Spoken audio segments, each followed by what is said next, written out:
안녕하세요. 오늘도 살금의 시간 함께 해서 감사합니다. 오늘은 다니엘서 6장을 함께 살펴보도록 하겠습니다. 먼저 배경을 보죠.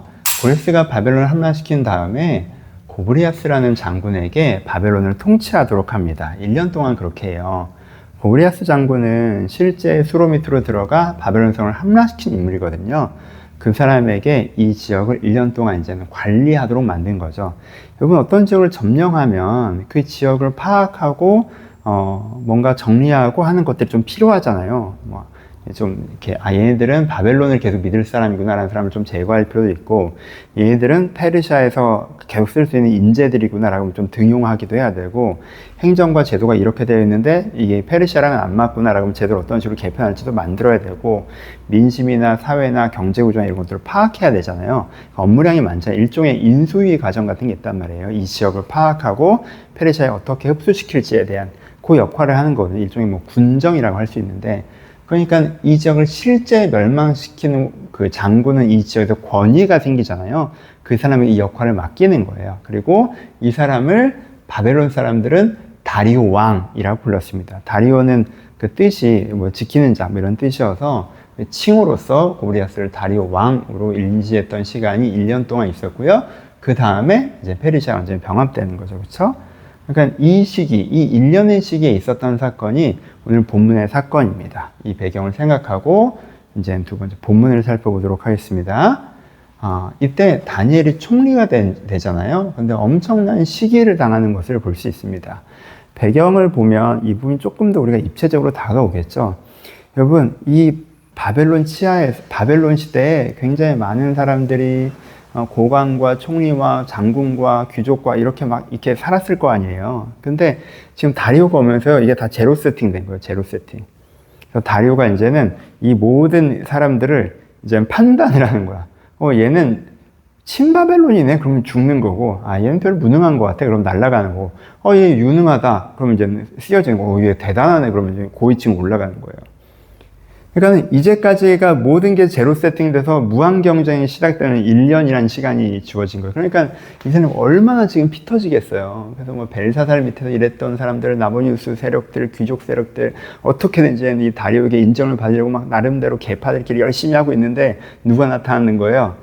저 진짜 느부갓네살 시대 사람 다니엘 80대 할아버지가 나타나서 원탑을 먹어버리는 거예요. 그러니까 이 밑에 사람 이제는 얼마나 답답한 노릇이에요. 그러니까는 다니엘을 제거하고 우리가 좀 더 부각돼야겠다라는 쪽으로까지 간 거죠. 그래서 여러분들 읽으시면 알 수 있는 내용, 다니엘에게 약점이 없으니까 그 얼마나 깨끗하게 살아왔는지 보여지는 거죠. 없으니까 약점을 만들어야겠다고 생각하고 그가 기도하는 것들을 알고 다리오에게 기도하는 자를 한 달 동안은 아무에게도 기도하지 못하게 하고 기도하는 자를 처단하는 칙령에 사인하도록 만들고, 다리오가 고레스보다 아래이기 때문에 조금 더 법치국가에 있는 사람처럼 자기 칙령이 자기가 묶이죠.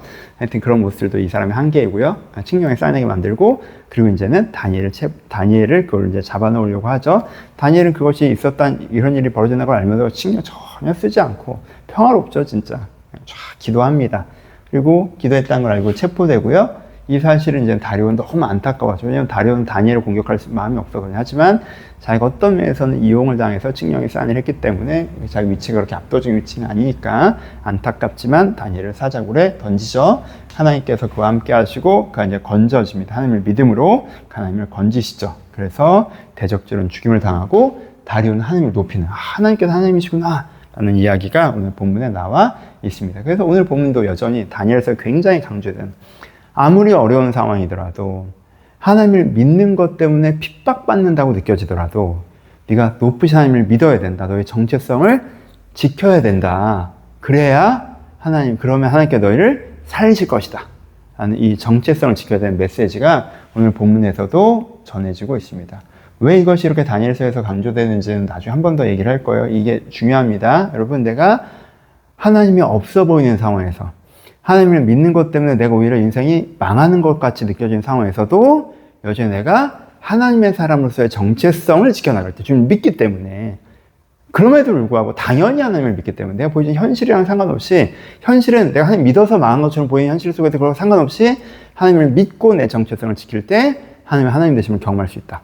그래서 여러분들 마음 가운데 새기셨으면 좋겠어요. 이게 우리가 얘기했던 풀무불 사건이고 사자굴 사건이고 왕의 진미 사건이죠. 3번 반복된 얘기니까 다니엘서에서 이거 너무너무 중요해요. 요만한 건데 꼭 정체성.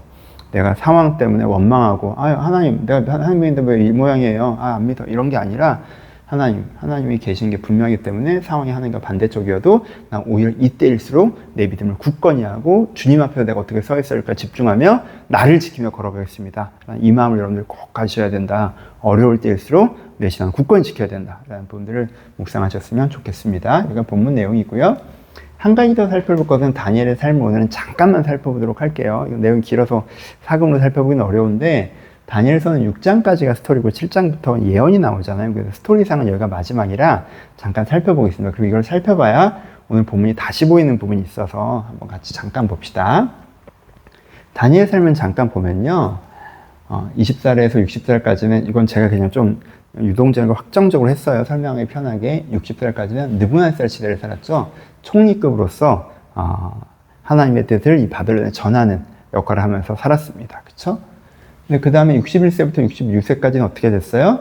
느부갓네살 자녀들의 시대, 아들과 딸이 싸우고 아들이 왕이 됐다가 또 암살당하고 사위가 왕이 되고 이런 시대였죠. 그때 어떻게 돼요? 원로로서 물러나 있었죠. 그렇죠? 그 다음에 67세부터 83세까지는 어떻게 됩니까? 왕조 자체가 바뀌어버리죠. 나보니두스가 왕이 되고 벨사달이 섭정을 하는 시대가 돼서 다니엘이 누군지도 모르는 시대, 다니엘의 존재가 완전 잊혀진 시기를 보죠. 근데 이때 다니엘이 뭘 하냐면요. 하나님께서 다니엘에게 환상을 보여주셔서 그 환상을 가지고 말씀을 기록하는 역할을 합니다. 그게 7장과 8장에 나오는 거예요. 벨사달 시대에 다니엘 환상을 보고 기록하죠. 그 다음에 바벨론이 멸망하고 다니엘이 84세 추정치긴 하죠. 되었을 때 다리오 시대가 되죠. 이때 다니엘이 뭘 합니까? 사람들은 이때 와 제국이 바뀌었어. 세상이 뒤집어졌어. 그럼 나는 뭘 해야지? 어떻게 해야 내가 여기서 살아남지? 와 이럴 때가 기회인데 어떻게 하면 성공하지? 다니엘이 그거 알죠. 다니엘의 이 관심은요. 페르시아가 점령했느냐 안 했느냐 여기 관심이 아니라 지금 다니엘 관심 어디가 있어요? 70년이 찼다. 하나님께서 예레미야에게 약속하셨던 70년이 찼다. 이젠 바벨론, 포로의 귀환, 예루살렘으로 돌아가는 걸 준비해야 될 그날이 왔다라는 게 이때에 다니엘이 집중하고 있는 거예요. 그래서 이때부터 다니엘이 기도를 시작합니다. 중보 기도를. 이게 이제 9장에 나와요. 그러니까 다니엘이 왜 그렇게 기도했는지 아시겠죠? 그러니까 이 기도가 단지 그냥 일반 기도가 아니죠. 다니엘이 예루살렘 회복의 기도를 해요. 막 기도합니다. 그때 이제 하나님께서 다니엘을 총리를 시키셨어요. 그럼 다니엘이 총리직이 어떤 거라고 이해될까요? 나 다시 한번 중앙에서 페르시아의 주며 같이 그런 것도 있겠지만 1년이라는 짧은 시간 동안인 것 같은데 총리에 복귀해서 다니엘이 이 역할을 할 때 지금 뭘 하는 거예요? 포로귀환을 준비하는 거죠, 여러분. 기도하면서 이 포로귀환을 준비하는 거예요. 여러분 다리오에게 얼마나 다니엘이 하나님 얘기를 많이 했는지 느껴져. 다리오가 막 너의 하나님이 널 지켰느냐, 하나님을 찬양한. 그러니까 다리오에게 하나님을 이렇게 막 전한 거예요. 그럼 다리오가 바벨론을 어떻게 통치하겠다는 기본 셋업을 가지고 이제 고레스에게 보고를 하는 거잖아요. 거기에 다니엘의 입김이 다 들어가요. 실무자가 다니엘인데 총리가. 그러니까 지금 다니엘에게 함께 뭘 시키시는 거예요? 바벨론 포로귀환을 시키시는 거죠. 다니엘이 어디에 열정을 갖고 일하는 거예요? 바벨론 포로귀환, 예루살렘 회복을 일하는 거예요. 그렇죠? 하나님께 이때를 위해서 날 준비시켰나 보다. 이 행정력이나 이런 걸 막 기쁘게 일을 하는 거예요. 근데 기쁘게 일을 하는데 죽이려는 방해가 있죠. 하나님 나라 회복을 방해하는 세력이죠. 지금 내가 사자굴에 들어가는 게 뭐가 문제겠어요. 내가 이것 때문에 꺾을 일이 전혀 없지. 다니엘의 시각은요, 완전히 달라요. 이 사람들은 이 역사의 격변기에 나 뭐 해먹고 사나 이러고 있는데, 다니엘은 지금 하나님께서 이 일을 나한테 시키는 순간 거기에 집중하고 이걸 하고 있는 거예요. 그렇죠? 이게 84세. 그 다음에 85세 때 고레스칙령이 선포되고 포로귀환을 보죠. 얼마나 좋았을까, 다니엘이. 이 할아버지가 얼마나 기뻤을까요? 자기 1차 포로로 오는 사람 1세대, 포로 1세대로서. 진짜 기쁘게 포로귀환을 바라봤을 것입니다. 그리고 85세부터 언제 돌아갈지 모르겠는데, 이게 다니엘에서 되게 너무너무 중요한 부분인데, 미래 세대를 위한 환상을 하나님께서 보여주십니다. 일단, 포로귀환 이후의 먼 미래에 대한 환상을 보여주고요. 그들을 위한 설교를 하게 하세요. 그게 10장부터 12장까지 나와요. 이게 다니엘에서 굉장히 독특한 부분이죠. 이렇게 다니엘 삶이 있습니다. 그러니까 이 삶을 이해하시면 이 장면이 새롭게 보이죠. 이 장면이 새롭게 보이면서 다니엘 삶 전체로서 우리가 묵상되는 부분이 있어요. 뭐예요? 그냥 적용으로 자연스럽게 넘어가면 아 다니엘은 정말 하나님 앞에서 살았구나. 하나님 앞에서 살아갔던 사람. 그게 진짜 보이는 거죠. 그렇죠? 다니엘 삶은 하나님의 시선으로 오늘을 이해하고요. 하나님 앞에서 오늘을 살아가는 사람이었어요. 그래서 때로는 세상에서 되게 빛나는 삶이기도 해요. 다니엘 그거 안 중요합니다. 하나님 앞에서 그거 하는 거예요. 때로는 세상에 굉장히 힘든 삶이기도 해요. 억울한 삶이기도 해요. 다니엘 그거 안 중요합니다. 하나님 앞에서 살아가는 거예요. 때로는 세상에 그냥 잊혀지는 삶이기도 해요. 다니엘 그거 안 중요합니다. 하나님 앞에서 살아갑니다. 다니엘은요. 하나님 내가 오늘 어떻게 살길 바라십니까? 하나님께서 지금 이것들을 하고 계시고 지금 나에게 이렇게 부르시는 거군요. 오늘 이렇게 살길 바라시는 거군요. 아, 제가 그렇게 살게요. 그렇게 살아내고 하나님 오늘 이렇게 살았어요. 아, 네가 잘하였다. 아, 감사해요. 이렇게 살았어요, 여러분. 그럼 다니엘을 세상에서 빛나게 살았던 사람을 기억하고 나도 세상에서 빛나고 싶으니까 다니엘처럼 쓰임받게 해주세요라고 하면요. 다니엘서 이해를 못하신 거예요. 세상에서 빛나는 게 안 중요해야 다니엘이 이해가 되신 거예요. 세상에서 빛나는 거, 세상에서 억울하게 사자굴에 던져지는 거, 세상에서 잊혀지는 거, 세상에 뒤로 물러나는 거, 이거 하나도 안 중요하구나.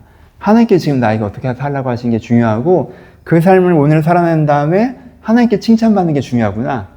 이게 내 인생에 제일 중요한 거구나. 하나님의 시선으로 오늘을 바라보고 내가 오늘 하나님의 시선을 이해하고 그 하루를 살아가는 게 중요하구나. 이 은혜를 여러분들이 받으셨으면 좋겠어요. 다시 한번 적용합시다. 그럼 여러분 하나님의 시선으로 오늘을 보세요. 하나님 여러분들을 어떻게 살길 바라십니까? 세상의 시선으로 보지 마세요. 사람들이 나를 어떻게 평가하고 회사에서 오늘 일정이 어떻고 그거 말고 하나님께 나를 오늘 어떻게 살길 바라세요. 그리고 그 하루를 살아내시고요. 저녁에 하나님 저 오늘 이렇게 살았어요. 내가 오늘도 잘했다. 이렇게 사시면 돼요. 우리가 때로는 그게 그냥 성실하게 인하는 걸 수 있어요. 다니엘이 어릴 때는 청년 때는 하나님 저 오늘도 바벨론 단어 많이 외웠어요. 오늘 리스닝이 잘 안 되는데 오늘도 열심히 들었어요. 또 오늘 잘 살았다. 하나님 저 이제는 아직 하급 관리로 시작해서 업무 막 배우고 있는데 내가 하나님께서 시키시는 줄 알고 오늘도 별로 쓸데없는 일인 것 같은데 열심히 했어요. 잘 배웠어요. 더 유능해지고 있어요. 더 잘하고 있다. 하나님 저 풀무풀 들어가고 사자굴 들어갔는데 사람들랑 매상 아벤누고까지 저 잘 들어갔다 올게요. 그래 너 잘하고 있다. 하나님 저 이제는 은퇴해요. 뒤로 물러나요. 너 잘하고 있는 거야. 하나님 저 지금은 모두에게 잊혀져서 기도만 하고 살아요. 그래 너 너무 잘하고 있다. 하나님 기도하라고 하셔서 저는 그냥 아무도 내 존재를 세상에 잊은 것 같아요. 근데 아침부터 저녁까지 기도만 하고 주님께 보시면서 환상만 봐요. 너무너무 잘하고 있다. 이렇게 사시면 돼요. 하나님께서 오늘 내가 어떻게 살아가기를 바라시니 마음에 이해하시고 그 삶을 살아내시고 하나님께 칭찬받고 그래서 하나님께서 세상에 해가신 일을 보면서 기뻐하고 나를 통해 해가신 일들을 보면서 기뻐하고 우리가 이렇게 인생을 깊이 이해하고 그 인생을 살아갈 수 있는 이 흐름을 우리가 다니엘서를 통해서 꼭 깨닫고 마음에 새기시고 그래서 오늘도 하루를 시작하시는 시간이시라면 하나님 제가 하나님 오늘 어떻게 살아가길 바라십니까? 라고 마음에 품으시고 그냥 편하게 잠잠하게 그 마음을 가장 중심에 두세요. 세상 날 어떻게 오는 거 중요한데 그 다음으로 중요해요. 그렇죠?